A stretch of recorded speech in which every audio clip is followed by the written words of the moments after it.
Welcome to new TV Telugu.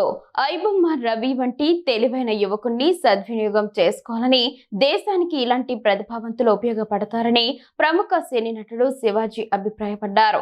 Security force లో ఇలాంటి వారిని తీసుకోవాలని, మంచి కోసం అటువంటి వారి సేవలు ఉపయోగించుకోవాలని ఆయన సూచించారు. రవి చిన్న వయసులో డబ్బు కోసం ఏదో చేసి ఉండవచ్చని ఆయన అభిప్రాయపడ్డారు.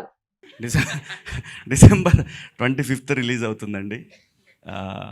ప్లీజ్ మీ అందరికీ నచ్చుతుంది ఈ సినిమా. థియేటర్స్కి రండి. ఆడెవడో ఒకడు ఉన్నాడు, వాడు వెళ్ళిపోయాడు. వాడికి ఏదో ప్రెస్ మీట్ పెట్టారంట అక్కడ. వాడేంటండి బాబు అంటే వాడికి ఏదో బాధ, ఏదో కసి, వాడికి పోనీ కసి మొత్తాన్ని పట్టేశారు అబ్బాయిని. కానీ మంచి పనికి వాడుకోవాలని కోరుకుంటున్నా. అబ్బాయి అంత మంచి హ్యాకర్ అని విన్నాను. ఆడు దేశానికి ఉపయోగపడే మనిషిగా తయారైతే బాగుంటుంది. కనీసం ఇక్కడి నుంచి మారైనా సరే. టాలెంట్ ఎవరి సొత్తు కాదండి. అతను ప్రూవ్ చేశాడు. చేసింది చాలా దుర్మార్గమైన పని అయినా సరే అతని టాలెంట్ గురించి వింటుంటే వాడు నిజంగా ఒక దేశానికి పనికొస్తాడు కదా, ఈ మనిషి ఎక్కడన్నా సెక్యూరిటీ సిస్టంలో వాడు యూజ్ చేసుకోవచ్చు కదా ఇతన్ని అని అనిపించింది నాకు.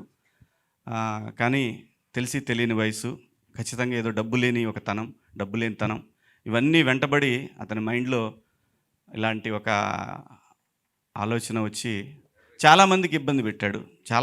తనకు తెలియదు, చాలామందికి ఉపయోగపడుతున్నా అనుకున్నాడు. కానీ బట్ మనకంటూ ఒక రాజ్యాంగం, దానికి లోబడి అందరం బతకాలి కాబట్టి దాన్ని వదిలేశాడు.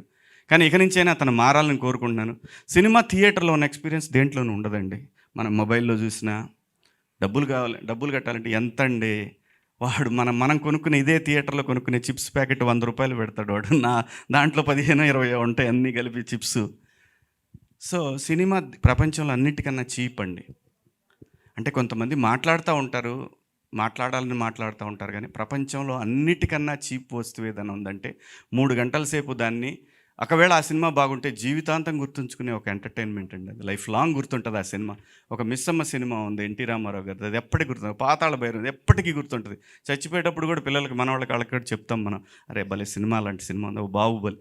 సినిమా అనేది పెట్టేది 200 రూపాయలు కావచ్చు, కానీ అది జీవితంలో మార్పులు తీసుకొస్తుంది, జీవితాంతం గుర్తుంచుకునేలా చేస్తుంది. ప్లీజ్ థియేటర్కి రండి, థియేటర్లో చూడండి. బాగుంటేనే చూడండి, బాగాలేకపోతే ఎవడు మనం చెప్పిన చూడరు పెట్టరు. థియేటర్ ఎక్స్పీరియన్స్ దేంట్లోనూ రాదండి. ప్లీజ్ దయచేసి ఇంకా పైరసీ వద్దు, చూడొద్దు. దాంట్లో ఏముంటుంది, తిట్టుకుంటా చూసుకోవడం తప్పితే వినపడదు. మళ్ళీ వాడిని పెట్టినోడిని తిడతా, ఈ ఎదవ మరీ పెట్టినాడు కనీసం సౌండ్తో పెట్టలేదని వాడిని తిడతాం, రకరకాల ప్రాబ్లమ్స్ అన్నీ. సో ప్లీజ్ అండి, పైరసీని ఎంకరేజ్ చేయొద్దు. ఇది సినిమాకి చాలామంది పని చేస్తారు కాబట్టి వాళ్ళ జీవితాలు, అందరి జీవితాలు ఉంటాయి. ఒక్కొక్కళ్ళం ఒక్కొక్క పనిలో పడి బతుకుతూ ఉంటాం. ఎవరి బతుకు కూడా పాడవకూడదు.